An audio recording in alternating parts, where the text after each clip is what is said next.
আমারে যে উহুদের ময়দানে দান দান শহীদ করে রক্তাক্ত করছে তুমি শোনো নাই? আমি যে 14 দিন পেটে ক্ষুধার তাড়নায় পাথর বাঁধছিলাম উম্মত, তোমার মনে নাই? একবারও শুনো নাই আমার ক্ষুধার কষ্ট, আমার পিঠের ব্যথা, আমার দাঁতের ব্যথা, আমার কাঁধে 2টা কড়া ঢুকে গেছে উম্মত। আমার ঘরে 3 মাস আল্লাহর নবীর স্ত্রী আয়েশা বলছে, আল্লাহর কসম উম্মত, নবীর স্ত্রী বলছে এক ফোঁটা চুলায় আগুন জ্বলে নাই।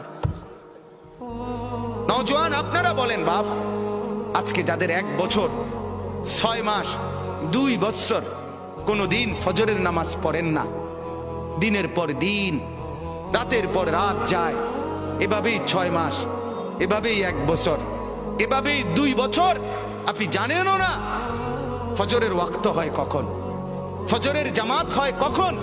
মেরে মুহতারাম, আমার ভাই, আমার বন্ধু, বলো